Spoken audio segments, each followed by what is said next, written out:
Here is 42 years old Ajaga Catherine, who was found lying along the roadside at the Sambit neighborhood in BUEA during the early hours of Wednesday, the 21st of February 2018, with her two breasts and vagina chopped off. Just came early in the morning and we saw that lady lying there. We never thought of like something happened to her. We were busy carrying her activities, but suddenly we noticed that she was focusing in her dress, looking in her dress, and we thought that can be happened with her. We went there close to her to look what happened. We saw that her two breasts was chopped off and she had a wound on her face here. So behind the house where she was lying, there was a nurse there. We immediately called for the nurse. She came and unveiled her dress. She saw her. And then I was the one who called the police because I called the police and I let them that there's an emergency here, and they came.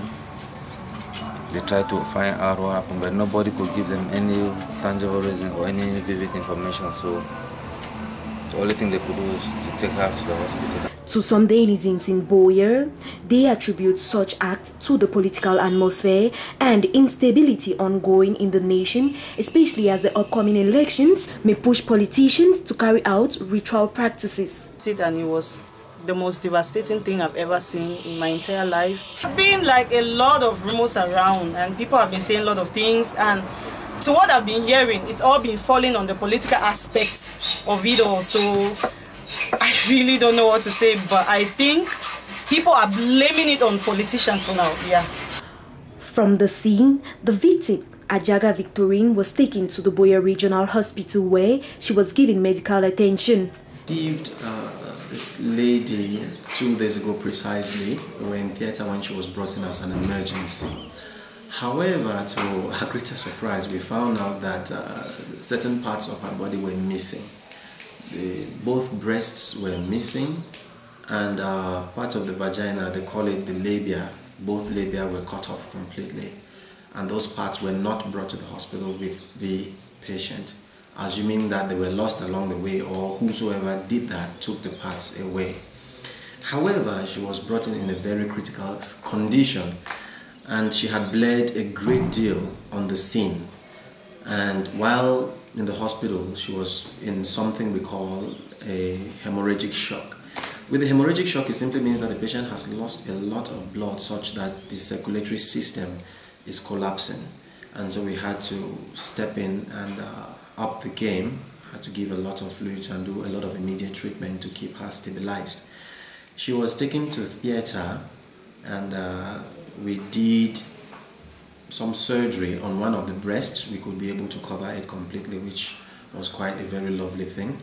The other one, the damage was just so wide that we could not approximate it, so we had to clean it, wash it up, and we are treating it conservatively. The gynecologists were also there to take care of and examine the part of the vagina that was also cut off.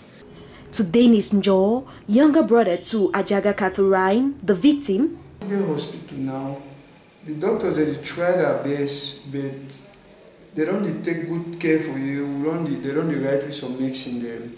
They try to take care, but I try for beg, even with the government, may they try to say into this matter, because I need like you come for a very poor family. You know, like we struggle before we get. If all this situation would like rely on we. Because we get a very small family and not a rich one. Yes, I know like you, it go really heavy for me. You come out and me, my work I do not buy work. To this effect, they call on the population, especially authorities, for assistance. Situation don't really pass we not get nothing where we do. So we try to beg the entire population, say any man if he help we, if he get anything, get pity mind.